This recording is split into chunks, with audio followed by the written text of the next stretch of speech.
Natigilan si Hong Yu at nagtanong. Yewo, pangalan ng lalaking blonde. Nasa 25th floor pa lang sila. Naglakas loob na silang kumilos laban sa isang general store. Sumagot ang lalaki. Isang collective riot, sabay-sabay na pag-aalsa. Hahanda na kaming bumalik para i-report ang sitwasyon sa military command. Pagkasabi nito, hindi na siya nagtagal pa. Tiningnan ni Yewo si Hong Yu nang may nakakunot na kilay. Paalam na, mauuna na kami. Captain Hong Yu, mag-ingat kayo. Maliban kay Yewo, wala nang ibang nasa mood na makipag-usap pa. Ang apat na nakaligtas ay nag-aalalayan sa isa't isa palabas ng kuweba ng tahimik hanggat maaari. Pinanood sila ng Red Jade Squad nang may kabigatan sa dibdib. Hinintay ni Hong Yu na makalayo sila ng kaunti bago nagtanong kay Lu Sheng. Lord, ang captain ng Red Loam Squad ay medyo maingat na tao. Kailangan ba natin? Ang level ng Red Jade Squad ay hindi pa sapat para pumasok at mag-explore sa loob ng Tomb Rift na ito. Natural lang na natatakot sila at gustong umatras. Ngunit ang sagot ay ang kumpiyansang mukha ni Lu Sheng na may bahagyang ngiti. Inabot niya ang isang kamay at sinakal agad ang mukha ng isang halimaw na biglang lumitaw sa likuran. Kalmado siyang sumagot, alam ko na, huwag kang mag-alala. Sa pagkakataong ito, hindi naman tayo tiyak na bababa pa sa 25th floor. Bumagsak agad ang halimaw na iyon sa isang sakal lang. Nakahandusay sa lupa, mabilis itong sinulyapan ni Lu Sheng at nagpatuloy sa pagsasalita. Kahit bumaba pa tayo, nang lumapit ang Red Jade Squad at makita ang laki ng mabangis na hayop na kakatapos lang patayin ni Lu Sheng ng madali.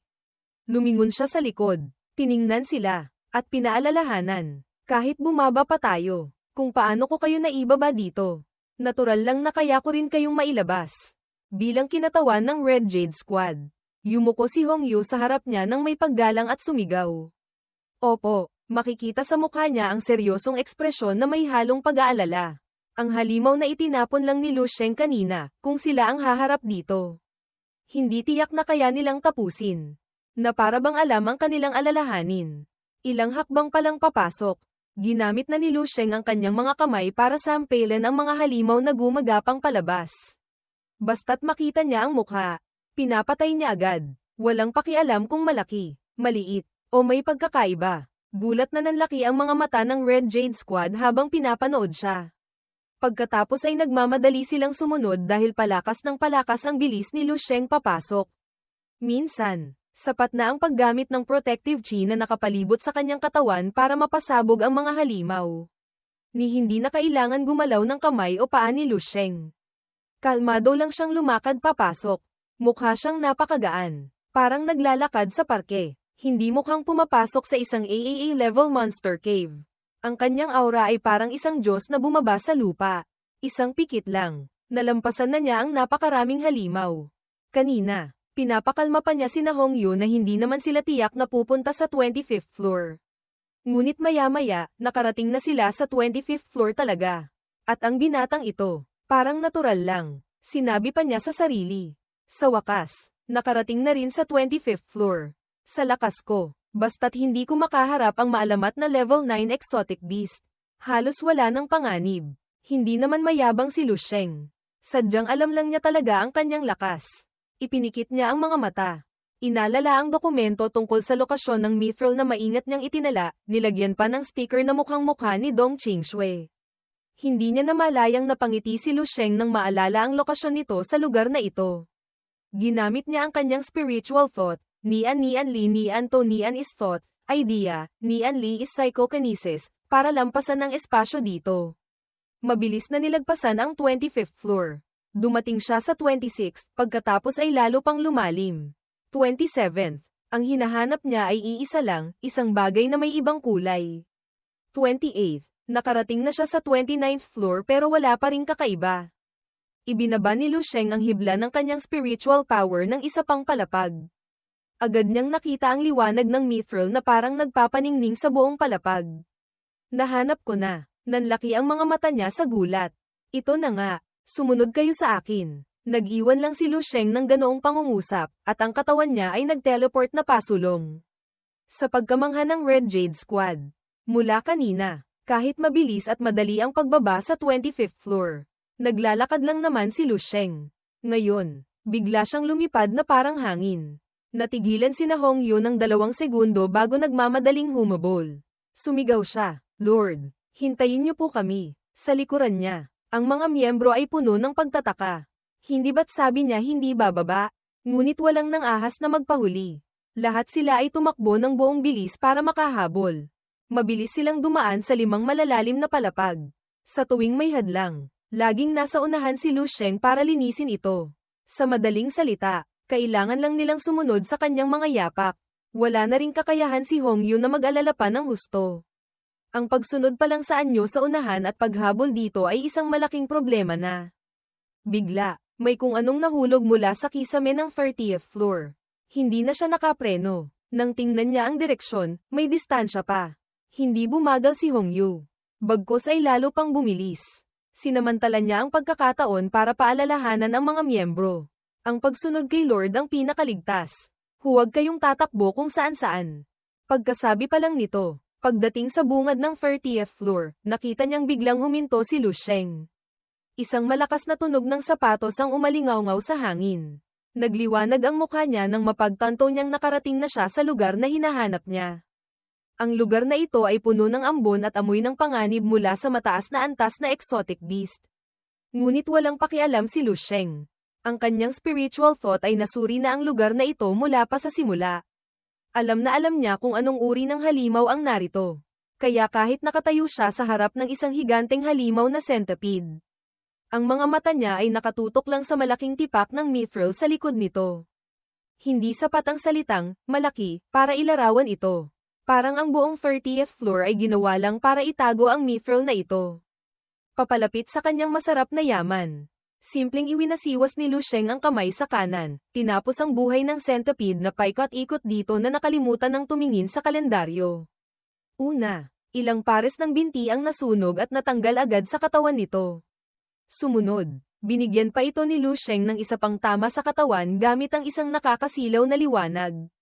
Sa buong proseso, nakatitig lang siya sa tipak ng mithril. Ang bibig ay may komportableng ngiti na parang namamasyal lang siya. Hindi nakikipaglaban sa halimaw sa isang mapanganib na lugar. Ibinuhos ang lakas sa isang pangwakas na atake. Nagpakawala pa si Lu Sheng ng isang gintong liwanag sa centipede. Pinatalsik ito sa batong pader sa likod. Opisyal nang nagkalat ang mga pyesa nito. Ang tigas ng baluti nito ay hindi maikukumpara sa pader sa likod. Nang bumagsak ang centipede sa lupa, nagsimula na ring matuklap ang ibabaw ng bato sa likod nito. Nahuhulog pababa. Aktibong ginamit ni Lu Sheng ang halimaw na ito para sirain ang lugar kung nasaan ang mithril. Sa halip na gumamit pa ng lakas para minahin ito. Bago pumasok sa lugar ng yaman, iwinasiwas niya ang kamay. Itinapon ang sunog na centipede sa likuran. Papunta sa Red Jade Squad. Pinagbilinan silang kumuha ng kaunting kinakailangang blood tissue. Alam niyang sa mga ordinaryong level, anumang parte na makuha mula sa exotic beast ay maaaring ibenta para sa pera. Kaya hinintay ni Lu Sheng na sila mismo ang umayo sa gitna ng kalat sa paligid ng centipede. Lahat sila ay natural na naakit sa malalaki at maliliit na bato sa tabi. Kumuha ng isang tipak na kasya sa kamay, na kumikinang pa ang refleksyon sa lalaking may tato sa ulo. Ginamit niya ang kabilang kamay para haplasin ito. Gulat na gulat siya at tuwang-tuwa. Lord, ito ay mithril. Mithril ore. Ilang bagman ang dala nila. Inilapag nilang lahat sa lupa para kolektahin ang mithril na ito. Ang dalawang iba pa ay nagsimulang mamulot ng walang tigil. Habang ang lalaking ito, sa sobrang tuwa, ay kailangang lumingon para i-report ng masigla. Lord, yayaman na tayo. Nagkunwari si Lu Sheng na hindi niya alam na may minahan dito. O na siya mismo ang nagdala sa kanila rito mula pa sa simula. Ngumisi lang siya ng bahagya. Oh, ganoon ba? Titingnan ko nga. Ang mga piraso ng mithril sa kanilang mga kamay ay maliliit lang. Pero sapat na para mapatulo ang laway ng Red Jade Squad. Lahat sila ay nakatingin sa bato sa kanilang kamay nang may paghanga. Na parang ngayon lang sila nakakita ng mithril. Kumikinang. Kumuha rin si Hongyu ng isang tipak. Masayang sumigaw. Totoong ang mithril. At napakataas ng purity. Siguradong hindi maliit ang mineral vein na ito. Sa puntong ito, sino pang may pakialam sa tissue? Nag-akbayan ang grupo. Nagsisigawan sa tuwa. Yayaman na. Haha. Hindi lang sila nagbabahagi ng kasiyahan sa isa't isa, parang may iba pang boses na bumubulong sa kanila ng may tuwa. Napakadami nito, sapat na para i-upgrade ang kagamitan ng bawat isa sa team natin ng isang antas. Ang kislap ng Mithril ay parang humihigop sa kanilang mga mata. Habang lalo nilang tinitingnan, lalo silang naaadik. Habang lalong naaadik, lalo nilang gustong tingnan. Ang kanilang mga isip ay nagsisimulang maakit sa bato sa kanilang kamay, ang mga iniisip sa loob ng kanilang ulo ay nagsisimula ng maging kakaiba. Malaya kung maiinom ang level 7 exotic marrow fluid. Ha. Sa wakas, makukuha ko na ang level 7 mithril shield na matagal ko nang tinitingnan. Pwede ko ring ipagpalit sa isang S-level combat suit. Ang kislap mula sa mithril, ang kanilang mga mata ay naging magkakatulad na mapanaghoy sa gutom. Pare-pareho na. Ang kalooban ng lalaking may tato sa ulo ay nagsimulang mamilipit. Bamuka ang bibig niya. Maririnig ang kakaibang tawa na puno ng kabaliwan. Ang mithril sa kanyang kamay ay parang isang nakakaadik na droga, na hindi niya makontrol ang kanyang damdamin. Ngayon, nakatuon na lang siya sa mga benepisyong dala nito. Sa isang iglap, nawala na ang kanyang sariling pagkatao. Manahimik kayo. Isang matalas na sigaw mula kay Hongyu sa likuran ang biglang umalingaw-ngaw. Na nagpabalik sa kamalayan ng grupo. Bumalik siya sa katinoan. Naguguluhan pang lumingon at nagtanong. Captain, anong problema? Ang sigaw ni Hongyu ay parang pumutol sa kakaibang mga bulong sa kanilang isipan. Nagulat ang lalaking may tato. Mabilis na sumulyap sa likuran, nasalubong niya ang kalmado ngunit nakatitig na tingin ni Lu Sheng. Narinig niya ang lahat ng malabo ngunit puno ng kasakiman na mga salita. Ngunit wala siyang sinabi. Ang itsura niya ay parang nakatingin sa isang taong may masamang balak. Ngunit hinayaan niyang kumilos ito para mahuli sa akto. Hawak ang tambak na mithril. Bumalik sa katinoan ang lalaking may tato. Kumunat ang mukha, ngunit may determinadong kilos. Iniabot niya ito sa harap. Nakikipagtalo kay Lu Sheng. Ako, hindi ko. Sinampal niya ang sariling mukha ng malakas para magising at maalala. Siya at ang kanyang mga kasama ay tinambak ang mithril sa isang lugar. Walang tigil sa paghingi ng tawad. Paumanhin po, Lord. Wala po akong intensyon. Ngayon, mas tapat pa kaysa dati ang lalaking may tato. Habang tinutulak palayo ang tambak na mithril, taimtim siyang humihingi ng tawad kay Lord. Basang-basa siya ng pawis. Hindi malinaw kung dahil ba sa pagod sa pagbubuhat o dahil sa kaba at takot na nahuli siya ni Lu Sheng kanina. Hindi pa man nagsasalita si Lu Sheng. Sumandal na si Hongyu at binalaan sila. Sa buong paglalakbay na ito, wala tayong ginawa. Ang mithril ore ay natuklasan ni Lord. Natural lang na lahat ng makukuha ay pag-aari ni Lord. Sumulyap pa rin ang grupo sa masarap tingnan na tambak ng mithril. Ngunit ang kanilang kilos ay parang kakatapos lang uminom ng gamot. Gamit ang bawat piraso ng kanilang kamalayan. Tumango sila bilang pagsunod. Makatarungan. Ang kanilang kilos ay hindi gaanong naiiba sa kanina. Ipinatong ni Lu Sheng ang kamay sa balikat ng lalaki. Simpleng ngumisi. Ang pagkakaroon ng kasakiman ay normal lang. Naiintindihan ko. Isang pangungusap lang iyon. Ngunit nagdulot ito ng hiya sa iba. At pagkabigla dahil nabasa sila. Napaupo sila sa lupa. Bumubulong. Hindi po kami nangangahas. Namutla ang mukha nilang lahat. Iniisip, tapos na kami ngayon. Malakas na iniluhod ang tuhod sa lupa. Ang lalaking may tato, bilang kinatawan ng lahat, ay nagmamadaling nagpasalamat kay Lord sa pag-unawa, hindi, sa pagpapatawad. Bigla, ang liwanag sa kamay ni Lu Sheng ay naglabas ng nakakasilaw na sinag, mismo sa kalbong ulo. Nagulat si Hongyu. Tumakbo para pigilan siya. Lord, huwag po. Akala niya nagalit si Lu Sheng sa kilos ng mga miyembro niya kaya paparusahan sila. Ang kamay ni Lu Sheng ay kumilos ng mabilis na parang kidlat. Wala pang isang iglap, nakagawa na siya ng 12-12 ng hiwa. Paalang at patayo, magkakasunod, gamit ang kamay ni Lu Sheng. Nabuo ang mga parisukat na blok na magkakasing laki. Sa isang iglap lang, sa presensya niya, hindi na kailangan ng ibang kagamitan. Nagawa niyang ukitin ang isang buong minahan ng ore para maging maayos na mga blok. Kung saan dumaan ang lilang liwanag. Agad na nahihiwa ang mithril doon. Iwinasiwas niya ang kamay. Itinuro ang tambak na mithril, automatiko itong nagpatong-patong na parang mga ladrilyo na sinemento. Pinaalalahanan ni Lu Sheng ang grupo. Ano pang tinitingin-tingin niyo dyan? Hali kayo at tumulong magbuhat. Siya na ang gumawa ng lahat. Ngayon, kailangan na lang ilagay sa bag at ilabas. Tiningnan ng kumikinang na tambak ng mithril sa harap nila. Kasama ang mabilis at tiyak na kilos kanina, nanlaki ang mga mata ng Red Jade Squad. Natulala na parang mga estatwa. Maya-maya pa, sunod-sunod silang tumango. Oo po, sige po. Nakahinga ng maluwag si Hongyu. Buti na lang mapagbigay si Lord at hindi nagalit. Kung hindi, hindi ko alam kung anong mangyayari. Lumapit ang grupo. Pinasok lahat ng mithril sa mga bag. Mabilis ang mga kamay at paa. Hindi nang ahas na magpabeya kahit isang segundo. Ngunit kahit anong bilis nila, napuno na lahat ng bag pero parang wala pa ring nabawas sa dami dito. Biglang itinaas ng lalaking may tato ang kamay at hinaplos ang walang buhok na bahagi ng ulo. Dumadaing. Kakaiba talaga. Huwag nang sabihing sumama kami kay Lord Lo dito, kahit hindi si Lord Lo, sa sitwasyong wala kaming naitulong kahit kaunti. Wala kaming mukhang kumuha kahit kapirasong mithril ore. Kanina, hindi ko maintindihan, parang sinaniban ng demonyo.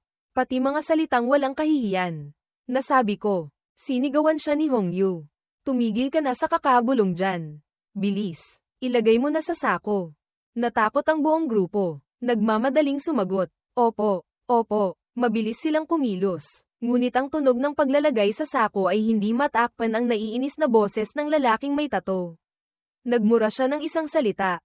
Tapos bumulong ulit. Lintik. Sana hindi ko na lang ibinigay yung 2 supply bags kanina sa mga taga-Red Loam.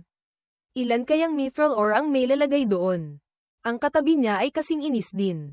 Oo nga, sana hindi na lang natin sila pinansin. Lintik. Nagulat si Hongyu nang makitang ganito sila kainis, lalo na dahil lang sa kakulangan ng 2 bag para sa mithril. Kakaiba, sila at ang Red Loam Squad ay maituturing na ring magkasama. Medyo maganda ang relasyon. Ngayon, parang itinapon na nila sa likod ng ulo ang pagiging mapagbigay at masigasig kanina. Si Lu Sheng, na nakaupo sa likod, ay napansin din ang kakaibang punto. Nagpakita sila ng kasakiman at kalupitan na ibang-iba sa dati. Malinaw na bago pumasok sa 30th floor. Hindi sila ganito. Mukhang, may kakaiba sa itim na ambon na ito. Bigla, may malalakas na tunog na umalingaw-ngaw. Dong-dong-dong. At napakaritmiko pa. Ang mga yapak ng kung sino ang tumatapak sa lupa, na nagpapalubog dito ng malaki. Ang tunog ay papunta sa direksyon kung nasaan sina Lu Sheng. Naging dahilan ito para mabilis siyang tumayo. Alerto. Nagmamasid. Kanina, nang ginamit ko ang spiritual power para suriin dito sa ibaba, wala naman akong nakitang kakaiba. Hindi niya maintindihan kung bakit ngayon, ang espasyo ng 30th floor ay nagbukas ng mga malalaking pabilog na pinto na nakapalibot sa dead end ng kuweba. Kung saan-saan lumilipad ang mga usok na hindi alam kung saan galing. Na nagpapagulo sa eksena. Nahagip ng kanyang tainga ang mga putol-putol na salita. Hindi malinaw. Pagkain. Ang boses ay parang mga multo na umaatungal sa gutom. Para ring maraming tao ang sabay-sabay na sumisigaw ng iisang salita. Ginamit niya ulit ang spiritual power, nabilang niya ang kumpol-kumpol na pares na mga mata na nakatingin sa direksyon niya mula sa malayo. Hula ni Lu Sheng. Ito ba yung mga baliw sa martial arts na nagtatago sa mga kuweba na binanggit ni Hongyu dati? Sa totoo lang, ang ganitong klaseng aura, medyo hawig nga sa chi deviation, nahuhonap mapagkakaroon ng problema sa cultivation. Ang kanilang mga kasuotan ay nagsasabi na ng lahat. Walang normal na tao ang kikilos ng ganito.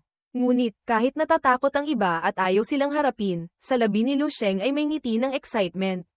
Dumating din. Sige. Tapusin na natin sila ng isang bagsakan. Para hindi na kailangang tawagin isa-isa pa uwi. Nakakainis din. Sugod.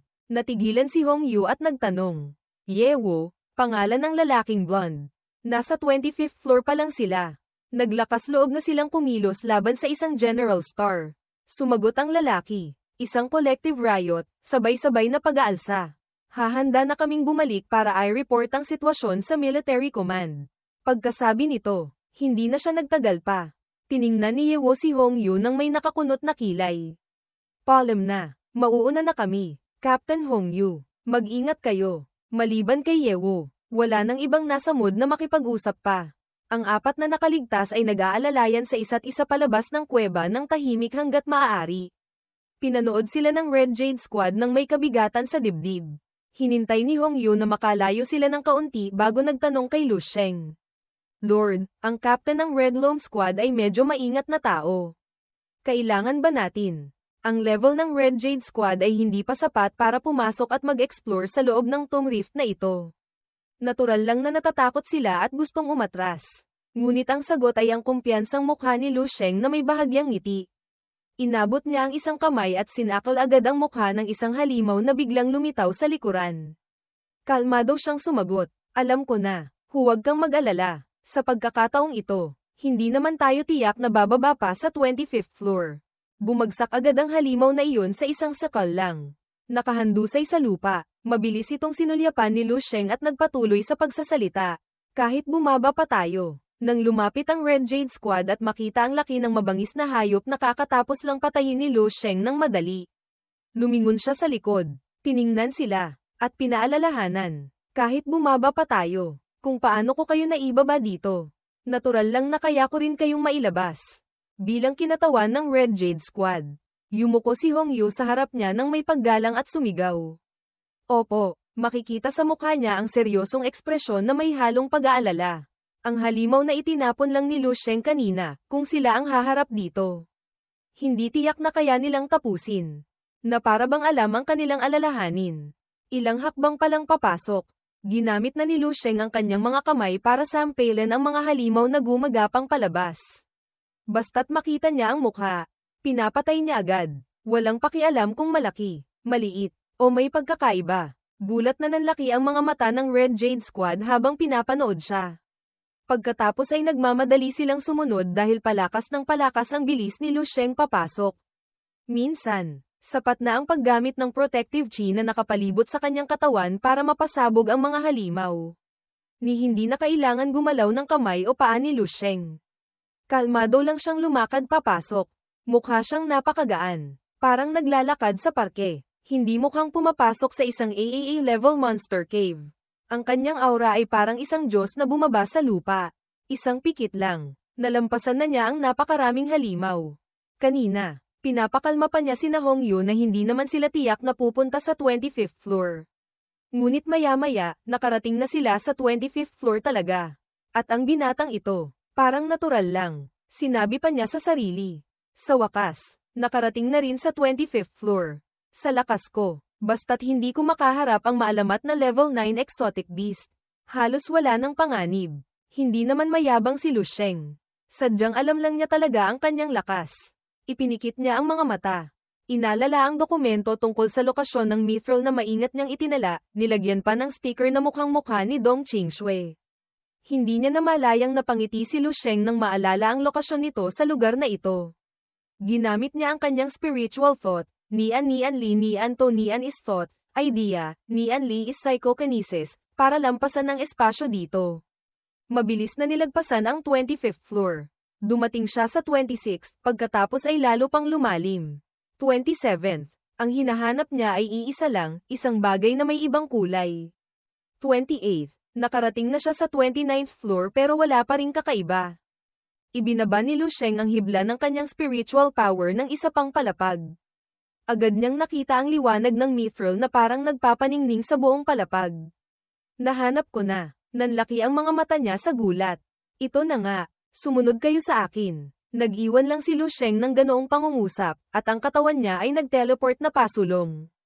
Sa pagkamangha ng Red Jade Squad. Mula kanina, kahit mabilis at madali ang pagbaba sa 25th floor, naglalakad lang naman si Lu Sheng. Ngayon, bigla siyang lumipad na parang hangin. Natigilan sina Hong Yu ng 2 segundo bago nagmamadaling humabol. Sumigaw siya, Lord, hintayin niyo po kami. Sa likuran niya. Ang mga miyembro ay puno ng pagtataka. Hindi ba't sabi niya hindi bababa? Ngunit walang nang ahas na magpahuli. Lahat sila ay tumakbo ng buong bilis para makahabol. Mabilis silang dumaan sa 5 malalalim na palapag. Sa tuwing may hadlang, laging nasa unahan si Lu Sheng para linisin ito. Sa madaling salita, kailangan lang nilang sumunod sa kanyang mga yapak. Wala na ring kakayahan si Hong Yu na mag-alala pa ng husto. Ang pagsunod pa lang sa anyo sa unahan at paghabol dito ay isang malaking problema na. Bigla, may kung anong nahulog mula sa kisame ng 30th floor. Hindi na siya nakapreno. Nang tingnan niya ang direksyon, may distansya pa. Hindi bumagal si Hongyu. Bagkus ay lalo pang bumilis. Sinamantala niya ang pagkakataon para paalalahanan ang mga miyembro. Ang pagsunod kay Lord ang pinakaligtas. Huwag kayong tatakbo kung saan-saan. Pagkasabi pa lang nito, pagdating sa bungad ng 30th floor, nakita niyang biglang huminto si Lu Sheng. Isang malakas na tunog ng sapatos ang umalingaw-ngaw sa hangin. Nagliwanag ang mukha niya nang mapagtanto niyang nakarating na siya sa lugar na hinahanap niya. Ang lugar na ito ay puno ng ambon at amoy ng panganib mula sa mataas na antas na exotic beast. Ngunit walang pakialam si Lu Sheng. Ang kanyang spiritual thought ay nasuri na ang lugar na ito mula pa sa simula. Alam na alam niya kung anong uri ng halimaw ang narito. Kaya kahit nakatayo siya sa harap ng isang higanteng halimaw na centipede, ang mga mata niya ay nakatutok lang sa malaking tipak ng mithril sa likod nito. Hindi sapat ang salitang, malaki, para ilarawan ito. Parang ang buong 30th floor ay ginawa lang para itago ang mithril na ito. Papalapit sa kanyang masarap na yaman. Simpleng iwinasiwas ni Lu Sheng ang kamay sa kanan, tinapos ang buhay ng centipede na paikot-ikot dito na nakalimutan ng tumingin sa kalendaryo.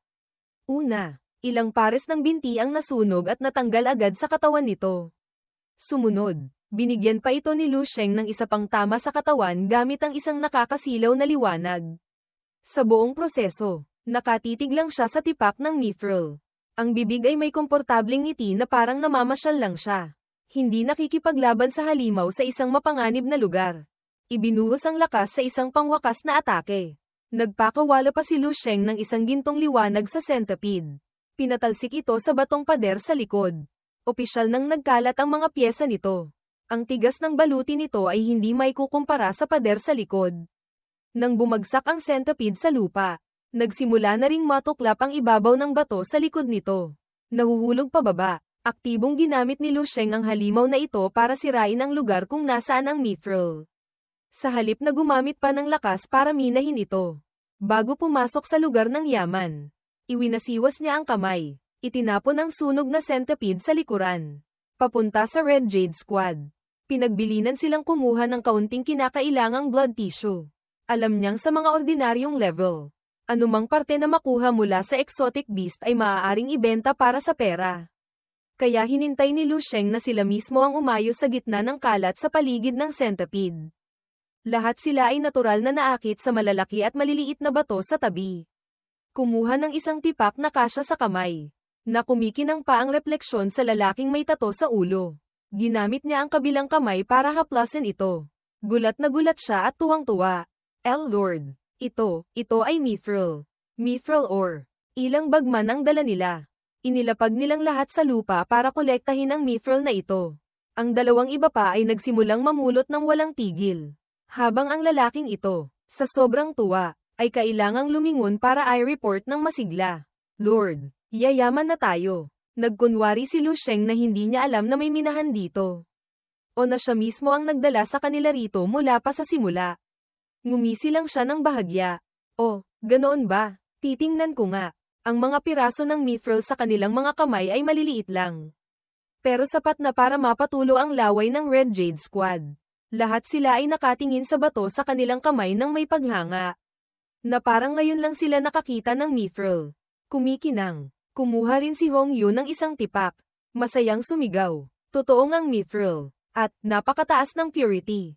Siguradong hindi maliit ang mineral vein na ito. Sa puntong ito, sino pang may pakialam sa tissue? Nag-akbayan ang grupo. Nagsisigawan sa tuwa. Yayaman na. Haha. Hindi lang sila nagbabahagi ng kasiyahan sa isa't isa, parang may iba pang boses na bumubulong sa kanila ng may tuwa. Napakadami nito, sapat na para i-upgrade ang kagamitan ng bawat isa sa team natin ng isang antas. Ang kislap ng mithril ay parang humihigop sa kanilang mga mata. Habang lalo nilang tinitingnan, lalo silang naaadik. Habang lalong naaadik, lalo nilang gustong tingnan. Ang kanilang mga isip ay nagsisimulang maakit sa bato sa kanilang kamay, ang mga iniisip sa loob ng kanilang ulo ay nagsisimula ng maging kakaiba. Malaya kung maiinom ang level 7 exotic marrow fluid. Hahaha, sa wakas, makukuha ko na ang level 7 mithril shield na matagal ko nang tinitingnan. Pwede ko ring ipagpalit sa isang S-level combat suit. Ang kislap mula sa mithril, ang kanilang mga mata ay naging magkakatulad na mapanaghoy sa gutom. Pare-pareho na. Ang kalooban ng lalaking may tato sa ulo ay nagsimulang mamilipit. Bamuka ang bibig niya. Maririnig ang kakaibang tawa na puno ng kabaliwan. Ang mithril sa kanyang kamay ay parang isang nakakaadik na droga, na hindi niya makontrol ang kanyang damdamin. Ngayon, nakatuon na lang siya sa mga benepisyong dala nito. Sa isang iglap, nawala na ang kanyang sariling pagkatao. Manahimik kayo. Isang matalas na sigaw mula kay Hongyu sa likuran ang biglang umalingaw-ngaw na nagpabalik sa kamalayan ng grupo. Bumalik siya sa katinoan. Naguguluhan pang lumingon at nagtanong, "Captain, anong problema?" Ang sigaw ni Hongyu ay parang pumutol sa kakaibang mga bulong sa kanilang isipan. Nagulat ang lalaking may tato. Mabilis na sumulyap sa likuran, nasalubong niya ang kalmado ngunit nakatitig na tingin ni Lu Sheng. Narinig niya ang lahat ng malabo ngunit puno ng kasakiman na mga salita. Ngunit wala siyang sinabi. Ang itsura niya ay parang nakatingin sa isang taong may masamang balak. Ngunit hinayaan niyang kumilos ito para mahuli sa akto. Hawak ang tambak na mithril. Bumalik sa katinoan ang lalaking may tato. Kumunat ang mukha, ngunit may determinadong kilos. Iniabot niya ito sa harap. Nakikipagtalo kay Lu Sheng. Ako, hindi ko. Sinampal niya ang sariling mukha ng malakas para magising at maalala. Siya at ang kanyang mga kasama ay tinambak ang mithril sa isang lugar. Walang tigil sa paghingi ng tawad. Paumanhin po, Lord. Wala po akong intensyon. Ngayon, mas tapat pa kaysa dati ang lalaking may tato. Habang tinutulak palayo ang tambak na mithril, taimtim siyang humihingi ng tawad kay Lord. Basang-basa siya ng pawis. Hindi malinaw kung dahil ba sa pagod sa pagbubuhat o dahil sa kaba at takot na nahuli siya ni Lu Sheng kanina. Hindi pa man nagsasalita si Lu Sheng. Sumandal na si Hongyu at binalaan sila. Sa buong paglalakbay na ito, wala tayong ginawa. Ang mithril ore ay natuklasan ni Lord. Natural lang na lahat ng makukuha ay pag-aari ni Lord. Sumulyap pa rin ang grupo sa masarap tingnan na tambak ng mithril. Ngunit ang kanilang kilos ay parang kakatapos lang uminom ng gamot. Gamit ang bawat piraso ng kanilang kamalayan. Tumango sila bilang pagsunod. Makatarungan. Ang kanilang kilos ay hindi gaanong naiiba sa kanina. Ipinatong ni Lu Sheng ang kamay sa balikat ng lalaki. Simpleng ngumisi. Ang pagkakaroon ng kasakiman ay normal lang. Naiintindihan ko. Isang pangungusap lang iyon. Ngunit nagdulot ito ng hiya sa iba. At pagkabigla dahil nabasa sila. Napaupo sila sa lupa. Bumubulong. Hindi po kami nangangahas. Namutla ang mukha nilang lahat. Iniisip, tapos na kami ngayon. Malakas na iniluhod ang tuhod sa lupa. Ang lalaking may tato, bilang kinatawan ng lahat, ay nagmamadaling nagpasalamat kay Lord sa pag-unawa, hindi, sa pagpapatawad. Bigla, ang liwanag sa kamay ni Lu Sheng ay naglabas ng nakakasilaw na sinag, mismo sa kalbong ulo. Nagulat si Hongyu. Tumakbo para pigilan siya. Lord, huwag po. Akala niya nagalit si Lu Sheng sa kilos ng mga miyembro niya kaya paparusahan sila. Ang kamay ni Lu Sheng ay kumilos ng mabilis na parang kidlat. Wala pang isang iglap, nakagawa na siya ng 12-12 ng hiwa. Paalang at patayo, magkakasunod, gamit ang kamay ni Lu Sheng. Nabuo ang mga parisukat na blok na magkakasing laki. Sa isang iglap lang, sa presensya niya, hindi na kailangan ng ibang kagamitan. Nagawa niyang ukitin ang isang buong minahan ng ore para maging maayos na mga blok. Kung saan dumaan ang lilang liwanag, agad na nahihiwa ang mithril doon. Iwinasiwas niya ang kamay. Itinuro ang tambak na mithril, automatiko itong nagpatong-patong na parang mga ladrilyo na sinemento. Pinaalalahanan ni Lu Sheng ang grupo. Ano pang tinitingin-tingin nyo dyan? Hali kayo at tumulong magbuhat. Siya na ang gumawa ng lahat. Ngayon, kailangan na lang ilagay sa bag at ilabas. Tiningnan ang kumikinang na tambak ng mithril sa harap nila. Kasama ang mabilis at tiyak na kilos kanina, nanlaki ang mga mata ng Red Jade Squad. Natulala na parang mga estatwa. Maya-maya pa, sunod-sunod silang tumango. Oo po, sige po. Nakahinga ng maluwag si Hongyu. Buti na lang mapagbigay si Lord at hindi nagalit. Kung hindi ko alam kung anong mangyayari. Lumapit ang grupo. Pinasok lahat ng mithril sa mga bag. Mabilis ang mga kamay at paa. Hindi nang ahas na magpabeya kahit isang segundo. Ngunit kahit anong bilis nila, napuno na lahat ng bag pero parang wala pa ring nabawas sa dami dito. Biglang itinaas ng lalaking may tato ang kamay at hinaplos ang walang buhok na bahagi ng ulo. Dumadaing. Kakaiba talaga. Huwag nang sabihing sumama kami kay Lord Lo dito, kahit hindi si Lord Lo, sa sitwasyong wala kaming naitulong kahit kaunti. Wala kaming mukhang kumuha kahit kapirasong mithril ore. Kanina, hindi ko maintindihan, parang sinaniban ng demonyo. Pati mga salitang walang kahihiyan. Nasabi ko, sinigawan siya ni Hongyu. Tumigil ka na sa kakabulong dyan. Bilis, ilagay mo na sa sako. Natakot ang buong grupo. Nagmamadaling sumagot. Opo, opo. Mabilis silang kumilos. Ngunit ang tunog ng paglalagay sa sako ay hindi matakpan ang naiinis na boses ng lalaking may tato. Nagmura siya ng isang salita. Tapos bumulong ulit. Lintik, sana hindi ko na lang ibinigay yung 2 supply bags kanina sa mga taga Red Loam. Ilan kayang mithril ore ang may lalagay doon? Ang katabi niya ay kasing inis din. Oo nga, sana hindi na lang natin sila pinansin. Lintik. Nagulat si Hongyu nang makitang ganito sila kainis, lalo na dahil lang sa kakulangan ng 2 bag para sa mithril. Kakaiba, sila at ang Red Loam Squad ay maituturing na ring magkasama. Medyo maganda ang relasyon. Ngayon, parang itinapon na nila sa likod ng ulo ang pagiging mapagbigay at masigasig kanina. Si Lu Sheng, na nakaupo sa likod, ay napansin din ang kakaibang punto. Nagpakita sila ng kasakiman at kalupitan na ibang-iba sa dati. Malinaw na bago pumasok sa 30th floor. Hindi sila ganito. Mukhang, may kakaiba sa itim na ambon na ito. Bigla, may malalakas na tunog na umalingaw-ngaw. Dong-dong-dong. At napakaritmiko pa. Ang mga yapak ng kung sino ang tumatapak sa lupa, na nagpapalubog dito ng malaki. Ang tunog ay papunta sa direksyon kung nasaan sina Lu Sheng. Naging dahilan ito para mabilis siyang tumayo. Alerto. Nagmamasid. Kanina. Nang ginamit ko ang spiritual power para suriin dito sa ibaba. Wala naman akong nakitang kakaiba. Hindi niya maintindihan kung bakit ngayon, ang espasyo ng 30th floor ay nagbukas ng mga malalaking pabilog na pinto na nakapalibot sa dead end ng kuweba. Kung saan-saan lumilipad ang mga usok na hindi alam kung saan galing. Na nagpapagulo sa eksena. Nahagip ng kanyang tainga ang mga putol-putol na salita. Hindi malinaw.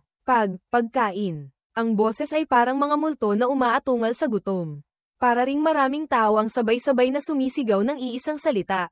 Ginamit niya ulit ang spiritual power, nabilang niya ang kumpol-kumpol na pares ng mga mata na nakatingin sa direksyon niya mula sa malayo. Hula ni Lu Sheng. Ito ba yung mga baliw sa martial arts na nagtatago sa mga kuweba na binanggit ni Hongyu dati? Sa totoo lang, ang ganitong klaseng aura, medyo hawig nga sa chi deviation, nauhon at mapagkakaroon ng problema sa cultivation. Ang kanilang mga kasuotan ay nagsasabi na ng lahat. Walang normal na tao ang kikilos ng ganito. Ngunit, kahit natatakot ang iba at ayaw silang harapin, sa labi ni Lu Sheng ay may ngiti ng excitement. Dumating din. Sige, tapusin na natin sila ng isang bagsakan.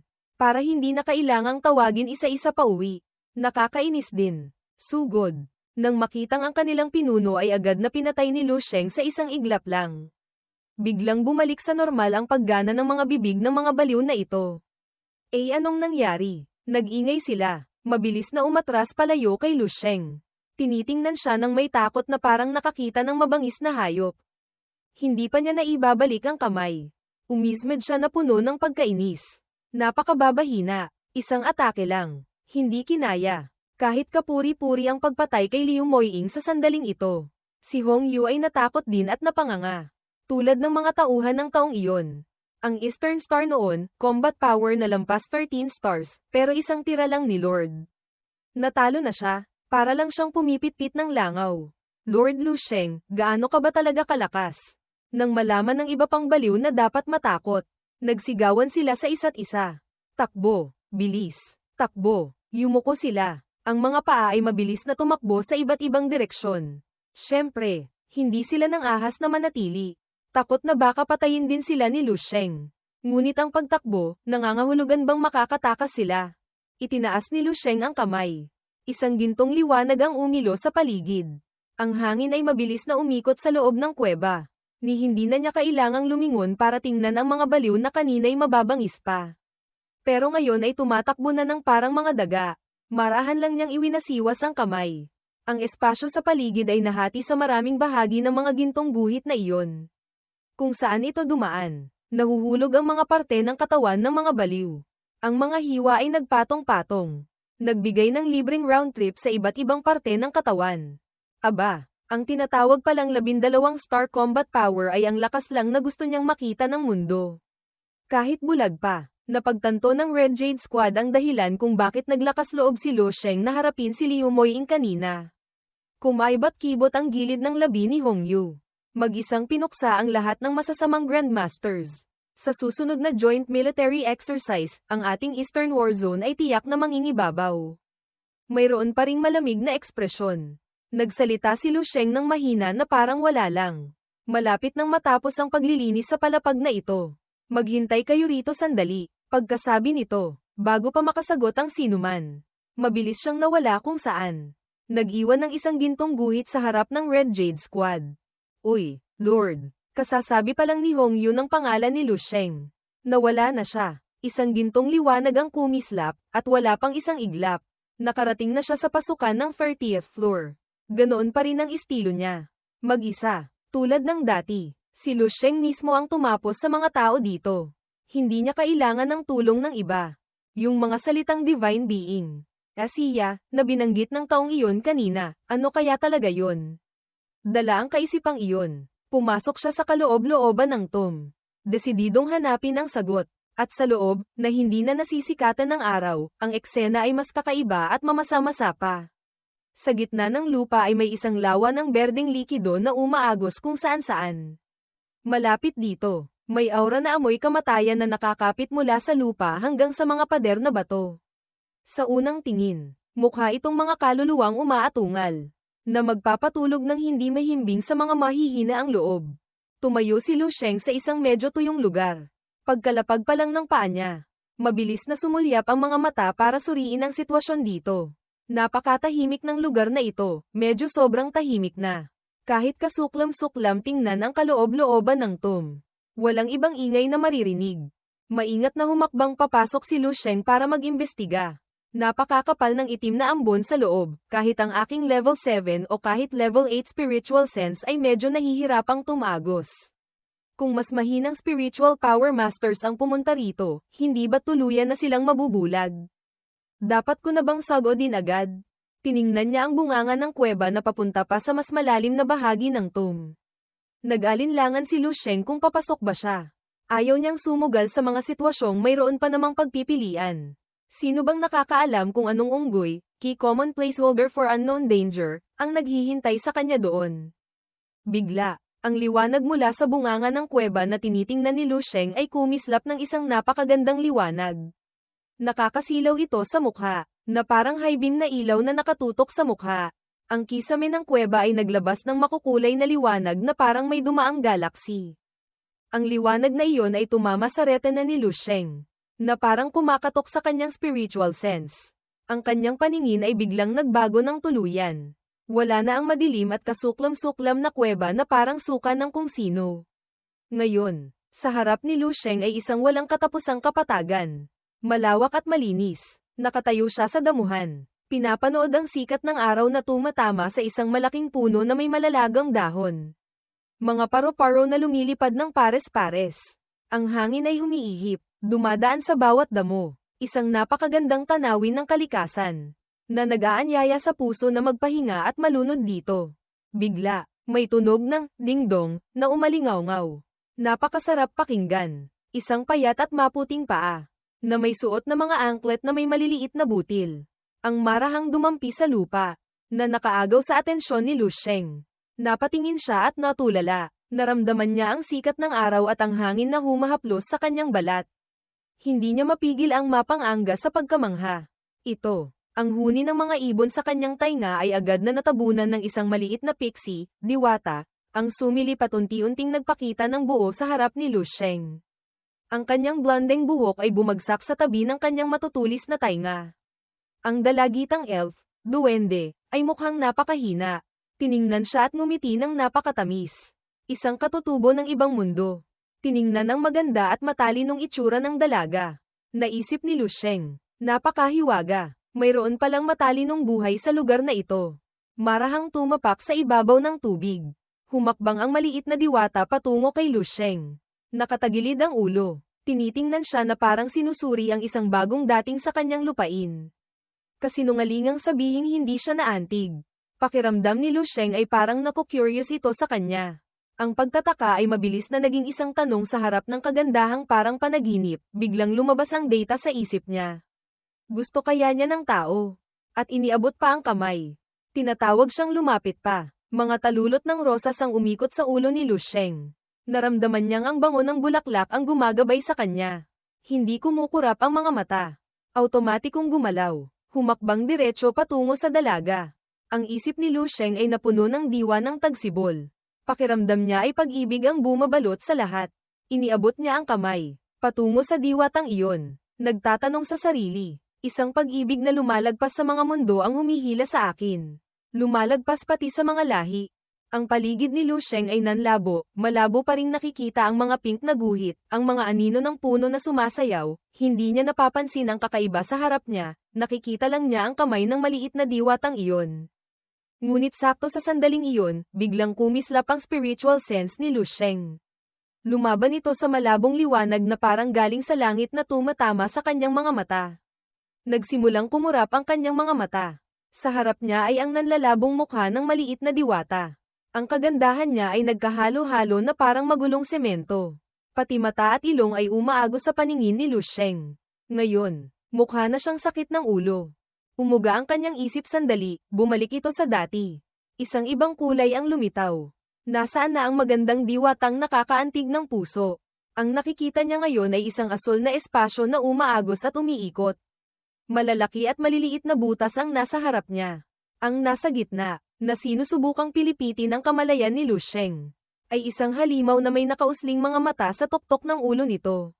May mga parang sinulid mula sa ulo nito na nakapulupot sa espasyo para guluhin ang kanyang atensyon. Ang mga ngipin nitong matutulis ay umaabot hanggang sa gilid ng mukha. Tumutulo ang laway na parang hindi mapigilan ang gutom nang makitang papalapit si Lu Sheng. Malinaw na isa itong halimaw. Isang hayop na nagpapanggap.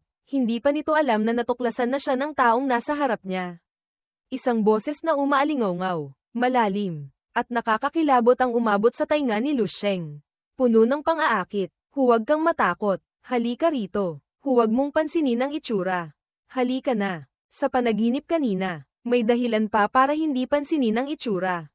Ngayon, kitang-kita kung gaano kasuklam-suklam ang nangaakit sa kanya. Kung lalapit ka pa rin. Tunay na pag-ibig na lang yun. Ngunit hindi nag-iisa ang halimaw na iyon sa paglikha ng ilusyon. Sa unahan, sa kaloob-looban ng kuweba, hindi makita ng malinaw, ay isang pares ng pulang-pulang mata na kumikislap-kislap. Magkadikit na nakatingin sa kanya na parang naglalabas ng mahika mula sa dilim. Mula sa kadiliman, lumabas ang mga tuyot na braso. Mahahaba at matutulis ang mga kuko. Puno ng pagnanasa sa kanya. At may mga pulang galami pa na lumabas mula roon. Umiikot sa paligid ni Lu Sheng. Puno ng pang-aakit. Nandito ang lahat ng gusto mo. Sila pala ang lumikha ng tunog ng hangin na dumadaan sa mga dahon kanina. Tinitigan ito ni Lu Sheng ng mabuti. Nakita niya ang masamang aura na lumalabas sa pagitan ng mga braso habang nagsisimula itong umurong, bumabalik sa dilim, nagsasama-sama, at parang yumuyukod ng may paggalang. Isang nanunuksong boses ang nagpatuloy sa pang-aakit. Tama, ganyan nga. Napakalapit na niyang nakatayo sa halimaw na may nakausling mga mata. Napuno ng pagnanasang nakatingin. Tumutulo ang laway. Ang mga pulang galami ay pumulupot sa leeg, sa katawan ni Lu Sheng, nasiyahan nang makitang hindi kumukurap ang mga mata niya. Nakatitig sa unahan, senyales na nahumaling na siya. Halika sa aking mga bisig, mahal kong anak. Ang ulo nito ay nagbago ng kakaiba. Nawala ang mga ngipin na kinaiinisan ng marami, pinalitan ito ng isang mapula at malagkit na dila na nakalabas. Akmang dilaan siya, lasapin siya, tapos patayin. Habang ang panaginip ay nakakapit pa rin sa kanyang kamalayan. Mukhang masarap to. Ngunit sakto sa sandaling malapit ng dumampi, biglang kumislap ang kamay ni Lu Sheng ng isang gintong liwanag. Isang tiyak na pagwasiwas ng kamay. Ang liwanag na iyon ay dumaan sa katawan ng higanteng halimaw. Pinutol nito ang mga galami mula sa katawan nito. At hiniwa pa ang malaki nitong tiyan na parang may cirrhosis. Isang tunog ng ik-ik na parang pinipit-pit na lalamunan ang narinig. Gustong bumasag ng eardrum. Si Lu Sheng ay matagal nang nakalaya mula sa ilusyon. Lahat ng ginawa niya kanina, pati ang tulalang mga mata, Ay pag-arte lang. Ngumiti siya sa gitna ng gintong liwanag na nilikha niya. Nangaasar siya. Tinako mo ako ha. Pero, niloko kita. Naniwala ka naman. Itinaas niya ang gitnang daliri para ipakita dito ang antas ng kanyang kredibilidad. Tanga talaga. Direktang minura ni Lu Sheng ang mukha nito. Akala mo ba maloloko siya ng mga ganyang pambatang bagay? Ang ilusyon na pinakaayaw niya ay ang eksena ng mga babae. Basta't hindi ang babaeng may puting buhok, huwag mong isiping mahuhulog siya sa patibong. Paos ang boses ng halimaw na iyon. Puno ng galit. Ayaw ko ng mga batang hindi nakikinig. Patayin, patayin, gusto kitang patayin. Nawala ang bibig na iyon, pinalitan ito ng isang mahabang sigaw na gustong bumasag ng tainga. May kung anong lumipad mula sa bunganga ng kuweba, naging mga itim na guhit na pumalibot kay Lu Sheng. Sa utos ng nilalang na iyon, hulihin siya para sa akin. Ay sus. Ang mga itim na guhit na iyon ay naging isang tumpok ng mga kamay ng kulay abong halimaw. Wala na silang kahit anong anyong tao. Kalbo, may sungay, payat ang katawan, at ang paraan ng pag-atake, gumagapang sa lupa na parang hayop.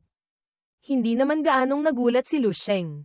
Hindi rin siya natakot sa ganitong klaseng gang-up attack. Sa labas, itinaas ni Hong Yu ang isang metal plate na may nakaukit na pangalan, Liu Moying. Ang kanyang identification tag, nandito pa. Siya nga talaga. Ito ang Grandmaster ng Transcendence Dojo. Ang mga miyembro ng Red Jade Squad sa likuran niya ay walang tigil sa paghahanap at pagbubungkal ng mga bagay na makukuha mula sa mga bangkay ng halo-halong uri, Zazong Tapchong. Derogatory term, na iniwan ni Lu Sheng. Narinig nilang nakahanap din ang mga kasama nila ng mga katulad na name tag sa mga katawan ng mga nakakalat na patay sa paligid. Hongfeng ng Thunder Dojo. Aba, ang kanilang main hall master pala ay narito. Inilagay ito sa kanyang bulsa. Tiningnan ni Hong Yu sila at pinagbilinan. Kolektahin niyo lahat ng identification papers. Pagbalik natin, i-report natin sa military region. Tiningnan niya ang mga bangkay na nakakalat kung saan-saan. Kahit wala ng kahit anong pagkakahawig sa tao. Nalungkot pa rin siya. Halos 30 martial arts grandmasters ang sabay-sabay na namatay. Baka ito na ang pinakamalaking madugong pangyayari sa mundo ng mga grandmaster sa loob ng ilang taon. Lumapit ang lalaking kalbo at bomulong. Lahat naman sila ay matagal ng patay. Mamatay ulit sila. Wala namang problema. Tiyak na hindi sila mabubuting tao. Alam ni Hong Yu na ganoon nga. Tumango siya. Alam niyang tama ang sinabi ng miyembro niya. Ngunit ang kanyang kalungkutan ay hindi nagtagal. Sa likuran nila, umalingaw-ngaw ang tunog ng sapatos. Si Lu Sheng ay lumapag na sa likuran nila. Tumayo siya ng tuwid. May dala pang sako ng mithril sa likod. Puno. Ang kanyang itsura ay kalmado pa rin gaya ng dati. Lumapit si Hong Yu at ang Red Jade Squad kay Lu Sheng. Masaya, Lord. Nakabalik na po kayo. Hindi siya bumati. Nag-utos agad pabalik. Mabilis. Ayusin niyo na yan. Aalis na tayo sa kuwebang ito agad. Lumapit siya kay Hong Yu. Tumingin si Lu Sheng sa paligid ng kuweba. Pagkatapos ay nagbigay ng utos para sa kanya lang.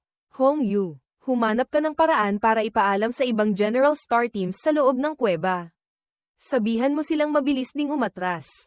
Nag-aalalang nagtanong siya, Lord, ano pong nangyari? Ngunit ang sitwasyon sa loob ay komplikado at kailangan ng mahabang paliwanag. Wala siyang oras para doon.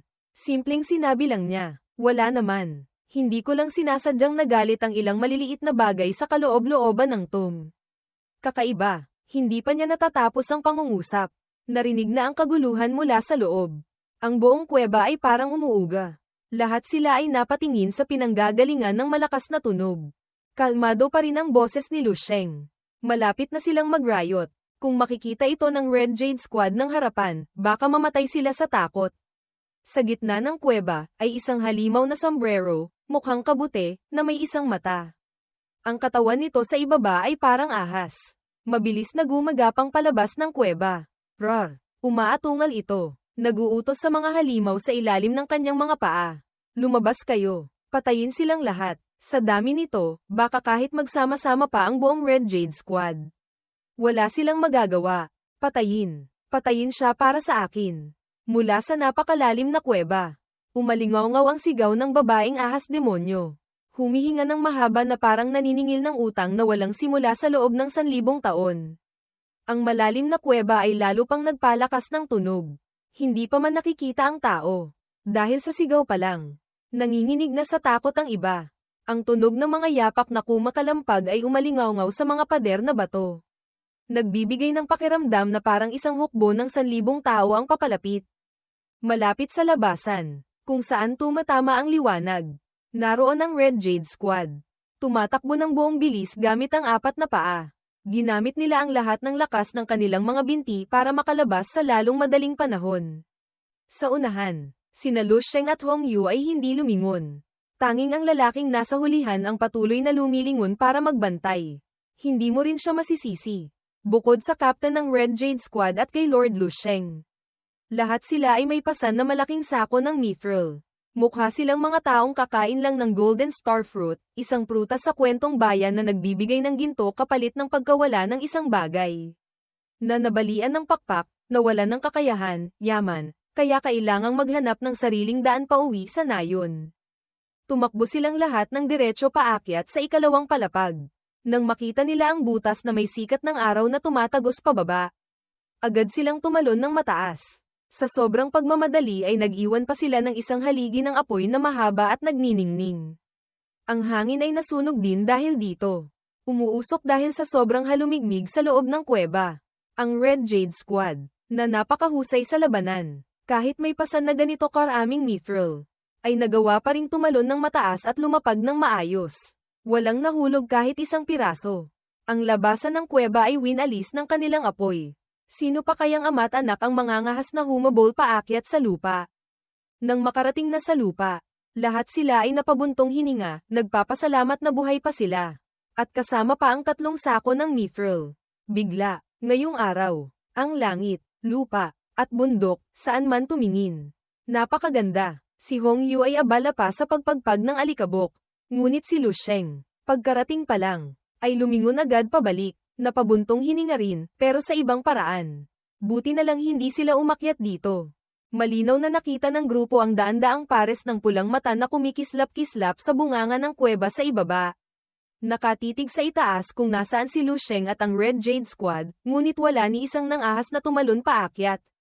Buhay silang lahat, ngayon lang sila nag-ingay. Ano ba talagang ginawa ni Lord? Paanong nakagawa siya ng ganito kalaking kaguluhan? Hindi nang ahas magtanong ng diretso si Hong Yu. Hinaplos niya ang ulo. Sinusuri ang pangkalahatang sitwasyon. Sa huli, sinwerte lang sila. Dahil sa sobrang dami ng exotic beasts na nagsisiksikan palabas. Naapektuhan ang bilis ng kanilang pag-atake kaya hindi sila naabutan. Sa buong daan, sa dami at iba't ibang uri ng mga halimaw doon. Kung inatake sila, hindi tiyak na may lalabas ni Lu Sheng ang buong Red Jade Squad ng ligtas.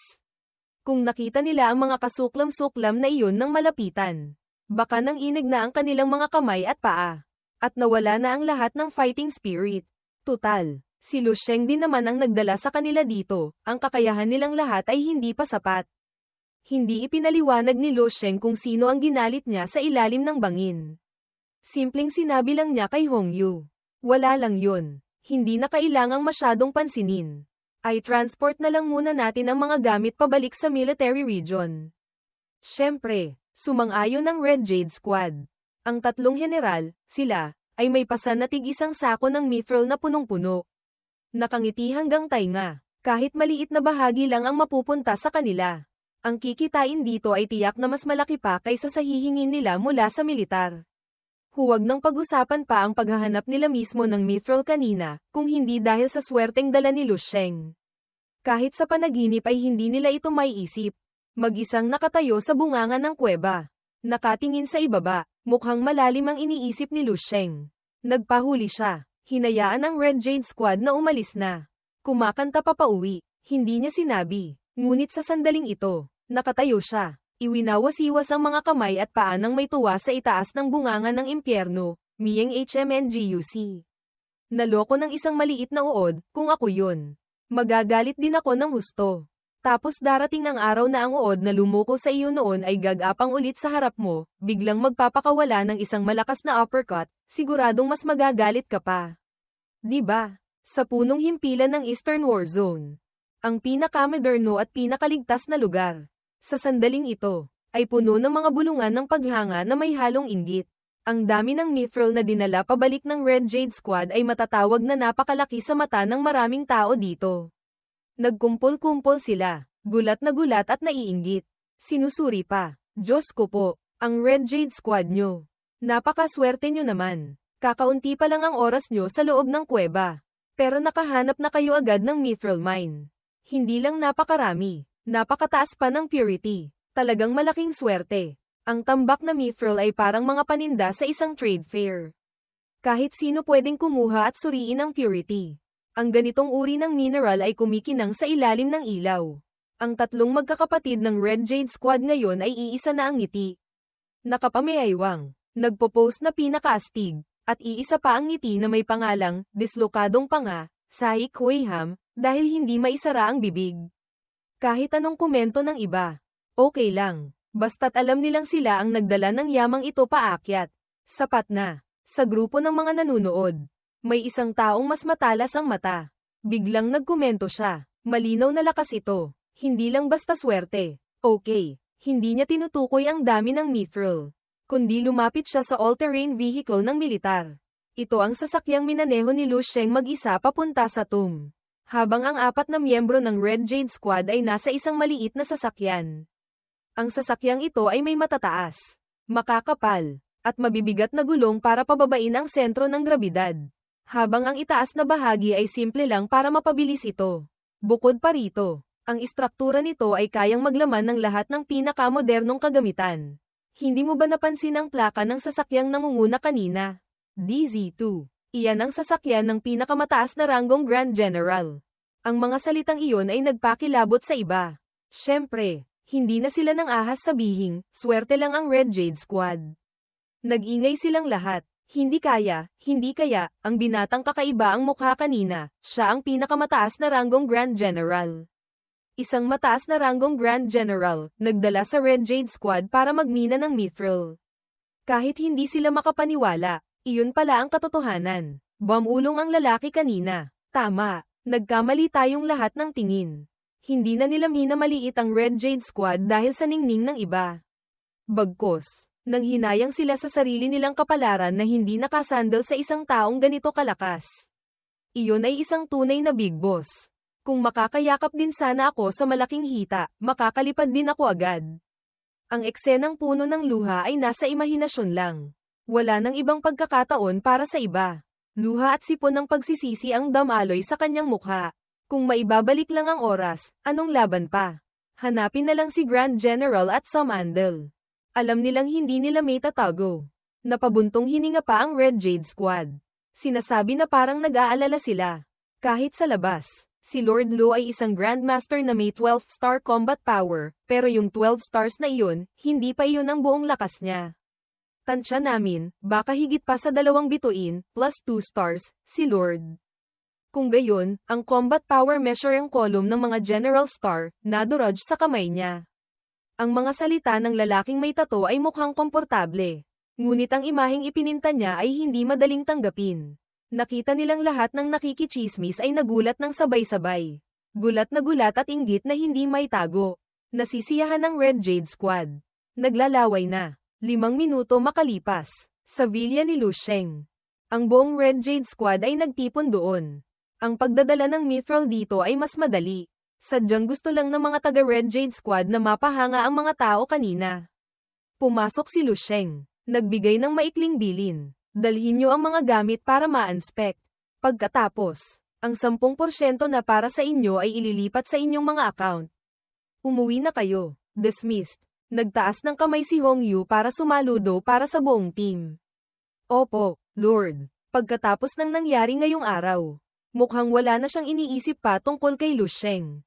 Kung anong utos, iyon ang gagawin. Kung anong sinabi niya, iyon ang pakikinggan. Naiwang mag-isa, napakatahimik. Dumiretso si Lu Sheng sa kwarto. Ipinatong ang mga kamay sa likod ng ulo. At natulog agad. Habang nagpapahinga, pumasok din siya sa kanyang dreamscape para tingnan. Tiningnan niya ang mahahabang linya ng impormasyon mula sa Fireseed system sa magkabilang gilid. Nagbasa siya sandali, wala pa ring resulta. Ang nangyari sa tomb kanina ay nagpabagabag kay Lu Sheng. Siya yung tipo na kapag may ginawa, kailangan niyang liwanagin at tapusin hanggang dulo.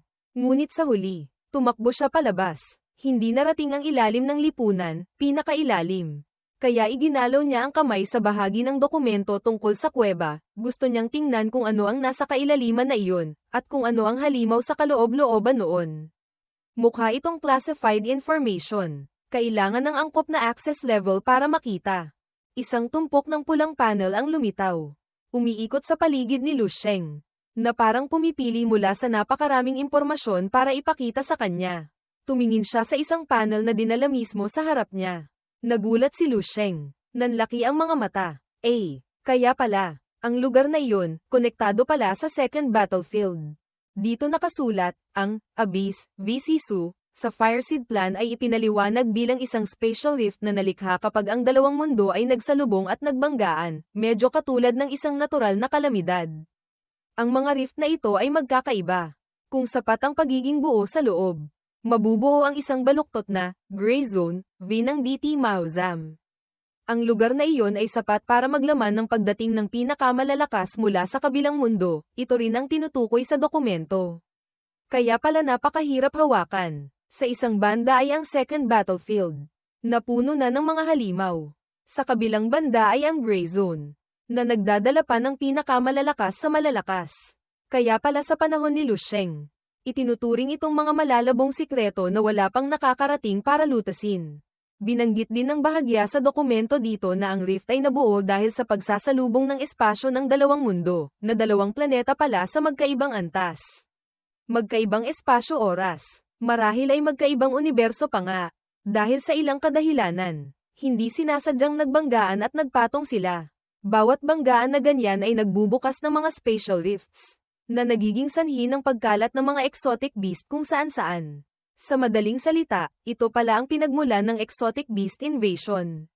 Ngunit malinaw na ang mundo ng mga exotic beast ay mas malakas kaysa sa ating mundo ng maraming beses. Ang sangkatauhan ay nahirapan at nakipaglaban sa kanila sa buong kasaysayan. Ang direksyon ng pag-unlad ng sangkatauhan sa hinaharap ay nakakabit din sa mga pagbabago nila. Gayunpaman, makalipas ang 10,000 taon, malaki pa rin ang agwat ng lakas ng dalawang panig. Ang lakas ng tao ay hindi matalo ang mga mananakop, kahit ang pagpigil ay mahirap. Kaya ang mga exotic beast mula sa kabilang mundo ay madaling makapasok sa ating mundo. Matagal nang nagtitiis ang sangkatauhan ng ganito. Wala ring ibang paraan. Dahil sa kabaligtaran, kung ang tao naman ang gustong pumunta sa kabilang mundo, napakahirap. Ang spatial rift ay parang isang hourglass, pinapayagan ang buhangin mula sa itaas na damaloy pababa, ngunit ang buhangin nasa ibaba na ay walang paraan para damaloy paitaas. Itinaas ni Lu Sheng ang kamay sa mukha. Malalim ang iniisip. Kaya pala, kahit gaano karaming alaala ng mga Jiangshi, stiff corpse, zombie, ang naabsorb ko. Wala akong gaanong nakitang eksena ng mga level 10 at level 11 experts na kumikilos, narinig ko lang ang tungkol sa mga experts na kasing level ni Wang He, Jiang He. Yun pala, lahat sila ay pumunta na sa second battlefield. Nakikipaglaban sa mga malalakas na halimaw mula sa kabilang mundo. Mula sa mga dokumento ng Fireseed, may imagine ni Lu Sheng kung gaano katindi ang labanan noon. Hindi mabilang na mga CUNG-GIA experts, ang sunod-sunod na pumasok sa battlefield, habang ang mga exotic beast ay patuloy ding lumalakas sa paglipas ng panahon. Sa simula pa lang, mas malakas na sila kaysa sa tao.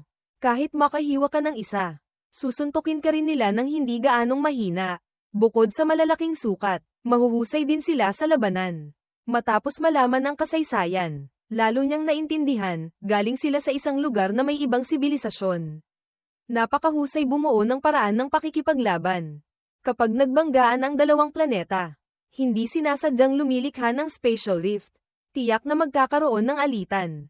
Ang antas ng tensyon sa pagitan ng dalawang sibilisasyon ay lubos na nakadepende sa kompetisyon sa pagitan ng mga pinakamalalakas na CUNG-GIA ng dalawang sibilisasyon.